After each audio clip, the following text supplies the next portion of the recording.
السلام عليكم ورحمة الله وبركاته. الحمد لله أولا وآخرا حمدا كثيرا طيبا مباركا. أما بعد فأعوذ بالله من الشيطان الرجيم. بسم الله الرحمن الرحيم. يا أيها الذين آمنوا إذا نودي للصلاة من يوم الجمعة فاسعوا إلى ذكر الله وذروا البيع ذلكم خير لكم إن كنتم تعلمون. وعن طارق بن شهاب رضي الله تعالى عنه عن النبي صلى الله عليه وسلم قال: الجمعة حق واجب على كل مسلم في جماعة إلا أربعة: عبد مملوك أو امرأة أو صبي أو مريض. وعن عبد الله بن عمرو رضي الله تعالى عنه عن النبي صلى الله عليه وسلم قال: ما من مسلم يموت يوم الجمعة أو ليلة الجمعة إلا وقاه الله فتنة القبر.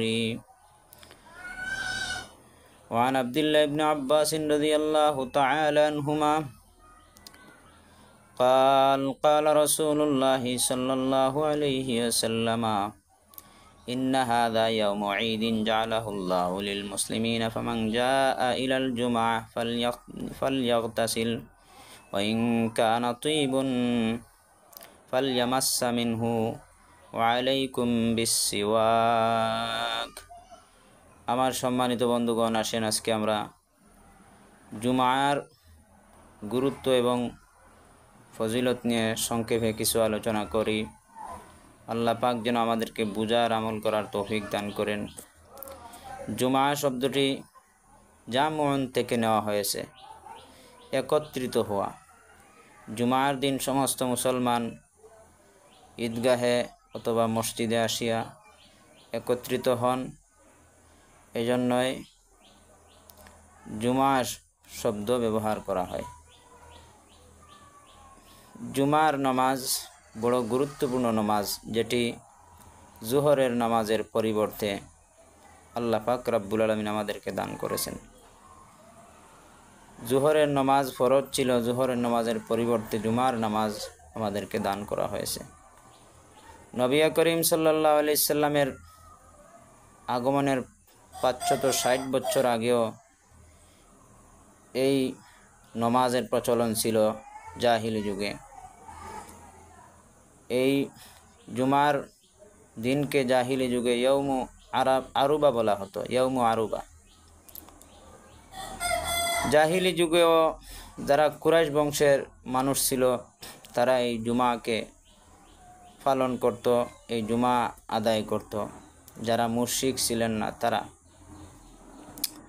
বন্ধুগণ, এই জুমার নামাজ আল্লাহ পাক রব্বুল আলামিন আমাদেরকে দান করেছেন। আমরা যারা মুমিন মুসলমান আছি, বালেগ পুরুষ আছি, বালেগ মুসলমান পুরুষ যারা, এদের উপর জুমার নামাজ ফরজ। হযরত তারিক ইবনে শিহাব রাদিয়াল্লাহু তাআলা আনহু থেকে বর্ণিত নবী করিম সাল্লাল্লাহু আলাইহি সাল্লামের হাদিস। নবী করিম সাল্লাল্লাহু আলাইহি সাল্লাম বলেন, 4 ধরনের ব্যক্তির উপর জুমার নামাজ ফরজ নয়। এক ধরনের ব্যক্তি হলেন আব্দুন মামলুকুন, গোলামের উপর জুমার নামাজ ফরজ নয়। গোলামের যেহেতু প্রচলন উঠে গেছে, বর্তমানে গোলামের প্রচলন নেই, তাহলে এই হুকুমটাও বাস্তবায়ন হচ্ছে না। আও ইমরাআতুন, কোনো মহিলার উপর জুমার নামাজ ফরজ নয়, বরং মুসলমান বালেগ পুরুষের উপর জুমার নামাজ ফরজ। আও সবিয়ুন, কোনো শিশু বাচ্চার উপর জুমার নামাজ ফরজ নয়, বালেগ পুরুষের উপর জুমার নামাজ ফরজ। আও মারিজুন, অসুস্থ ব্যক্তি, প্রচণ্ড অসুস্থতা, যে অসুস্থতার কারণে মসজিদে আসার মতো কোনো কুদরত নাই, শক্তি নেই, এমন ব্যক্তির উপর জুমার নামাজ ফরজ নয়। সুস্থ মুসলমান আকিল বালিগের উপর জুমার নামাজ ফরজ। বন্ধুগণ, আল্লাহ পাক রব্বুল আলামিন আমাদের উপর জুমার নামাজ দান করেছেন। ইসলাম ধর্ম আবির্ভূত হওয়ার পর আমাদের নবী সাল্লাল্লাহু আলাইহি সাল্লাম দুনিয়াতে আগমন করার পর আল্লাহ পাক রব্বুল আলামিন যখন হিজরতের হুকুম করলেন আমাদের নবীজিকে মক্কা থেকে মদিনায় যাওয়ার জন্য, আমাদের নবী মক্কা থেকে মদিনায় যাওয়ার পথে কুবা প্রান্তরে অবস্থান করছিলেন। ওইখান থেকে শুক্রবার দিনে আমাদের নবীজি মদিনার উদ্দেশ্যে রওনা হয়েছিলেন। মদিনার নিকটেই বনি সালিম একটি গোত্র আছে, ওই গোত্রের কাছে পৌঁছে নবী করিম সাল্লাম সর্বপ্রথম এখানে জুমার নামাজ আদায় করেছিলেন। এই জুমার নামাজ ইসলামে ফরজ করা হয়েছে জোহর নামাজের পরিবর্তে। জোহরের ফরজ নামাজ হলো 4 রাকাত, 4 রাকাতের 2 রাকাত, 2 রাকাতকে জুমার ফরজ 2 রাকাত বানানো হয়েছে, আর 2 রাকাতকে জুমার খুতবা বানানো হয়েছে। অর্থাৎ জোহরের 2 রাকাত নামাজের স্থলাভিষিক্ত করা হয়েছে জুমার খুতবাকে। বন্ধুগণ, আমাদের নবী সাল্লাল্লাহু আলাইহি সাল্লাম বনি সালিম গোত্রের মধ্যে সর্বপ্রথম জুমার নামাজ আদায় করেছিলেন। আল্লাহ পাক রব্বুল আলামিন জুমার নামাজ নবীজির উপর ফরজ করে দিয়েছিলেন। কিয়ামত পর্যন্ত জুমার নামাজ ফরজ। এই জুমার নামাজ যারা আদায় করবে, আমাদের প্রিয় নবী সাল্লাল্লাহু আলাইহি সাল্লাম বলেন, এক জুমা থেকে অপর জুমা পর্যন্ত, আরেক জুমা পর্যন্ত মধ্যবর্তী সমস্ত গুনাহ মাফ হয়ে যাবে, অর্থাৎ সমস্ত সগীরা গুনাহ মাফ হয়ে যাবে। আমাদের প্রিয় নবী সাল্লাল্লাহু আলাইহি ওয়াসাল্লামের আরেকটি হাদিস আছে, হযরত আউস ইবনে আউস সাকাফি রাদিয়াল্লাহু তাআলা হাদিস। নবীজি বলেন, কেউ যদি তার বাড়ি থেকে গোসল ভালোভাবে পবিত্র হয়ে তার বাড়ি থেকে রওনা করে মসজিদ পর্যন্ত, প্রতিটা কদমে কদমে আল্লাহ পাক রব্বুল আলামিন 1 বছরের রোজার এবং 1 বছরের ইবাদতের সওয়াব দান করবেন। সুবহানাল্লাহ। আমার বন্ধুগণ, হযরতে আব্দুল্লাহ ইবনে আব্বাস রাদিয়াল্লাহু তাআলা একটি হাদিস, নবী করিম সাল্লাল্লাহু বলেন, ইন্না হাযা ইয়াউমু ঈদিন জাআলাহুল্লাহু লিল মুসলিমিন ফামান জাআ ফালইয়াগতাসিল। জুমার দিনে গোসল করা সুন্নত। ওয়া ইন কানা তাইয়িবুন ফালইয়ামাসসা মিনহু, আতর সুগন্ধি ব্যবহার করা সুন্নত। ওয়া আলাইকুম বিসওয়াক, আর মিসওয়াক করা সুন্নত। মিসওয়াক করা, ডাল দিয়ে মিসওয়াক করা সুন্নত। আমরা যারা মুসলমান আছি, আমরা জুমার দিনে পুত পবিত্র হয়ে পরিষ্কার পরিচ্ছন্ন হয়ে আতর ব্যবহার করব, সুন্দর পোশাক পরিধান করব, তারপরে জুমার নামাজ আদায়ের জন্য মসজিদের দিকে যাব। প্রতিটা কদমে কদমে 1 বছরের ইবাদতের সওয়াব লেখা হবে এবং 1 বছরের রোজার সওয়াব লেখা হবে। সুবহানাল্লাহ। আমার বন্ধুগণ, আমাদের প্রিয় নবী সাল্লাল্লাহু আলাইহি সাল্লাম আমাদেরকে জুমার নামাজের তাগিদ দিয়েছেন আল্লাহ পাকের হুকুম পাওয়ার পরে।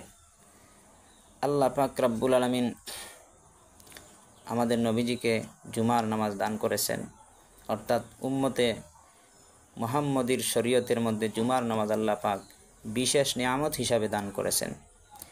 অন্যান্য নবীদের উম্মতকেও আল্লাহ তাআলা জুমার নামাজ দিয়েছিলেন, কিন্তু তারা জুমার দিনকে তারা গ্রহণ করে নাই। তাদের মন গড়া মতো তাদের একত্রিত হওয়ার দিনকে অন্য দিন বানিয়ে নিয়েছে।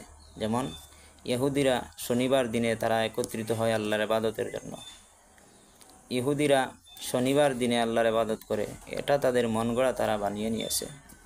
এরপরে রবিবার দিনকে খ্রিস্টানরা তাদের ইবাদতের জন্য মনোনীত করেছে। এগুলা বাতিল, এগুলা গ্রহণযোগ্য নয়, ভ্রান্ত, আল্লাহ পাকের কাছে গ্রহণযোগ্য নয়। আল্লাহ পাকের কাছে শুক্রবার দিনের ইবাদত, শুক্রবার দিনের জমা হওয়া, একত্রিত হওয়া আল্লাহ পাকের কাছে গ্রহণযোগ্য।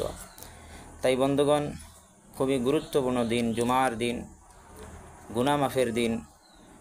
শুক্রবারে জুমার দিনে এমন একটি মুহূর্ত আছে, আমাদের নবীজি বলেন, এই মুহূর্তটি সংক্ষিপ্ত মুহূর্ত, এই মুহূর্তের মধ্যে কোনো দোয়া করলে আল্লাহ পাক দোয়াটি ডাইরেক্ট কবুল করে নেন। নবী করিম সাল্লাল্লাহু আলাইহি ওয়াসাল্লামের এক হাদিসে আছে, আসর থেকে জুমার দিনে আসর থেকে মাগরিবের আগ পর্যন্ত একটা মুহূর্ত, সূর্য ডুবার আগে একটা মুহূর্ত আছে। এই মুহূর্তের মধ্যে যে কোনো দোয়া কোনো মুসলমান করলে আল্লাহ পাক তার দোয়াটি ডাইরেক্ট কবুল করে নেন। তাই বন্ধুগণ, আসুন আমরা জুমার দিন আল্লাহ পাকের হুকুম জুমার নামাজ আদায় করব, আল্লাহ পাকের হুকুম জুমার নামাজ আদায় করব এবং জুমার নামাজের ফজিলত অর্জন করব, আমাদের প্রিয় নবী সাল্লাল্লাহু আলাইহি সাল্লামের তরিকা অনুযায়ী আদায় করব। জুমার আমরা এই যে সংক্ষিপ্ত আলোচনা এর দ্বারা কি বুঝতে পারলাম? জুমার নামাজ কখন ফরজ হয়েছে, জুমার নামাজের গুরুত্ব, জুমার নামাজের সংক্ষিপ্ত ফজিলত। আল্লাহ পাক রব্বুল আলামিন জুমার নামাজের গুরুত্ব দিয়ে বলেন, ইয়া আইয়ুহাল্লাযীনা আমানু ইযা নুদিয়া লিস-সালাতি মিন ইয়াউমিল জুমআতি ফাসআউ ইলা যিকরিল্লাহ।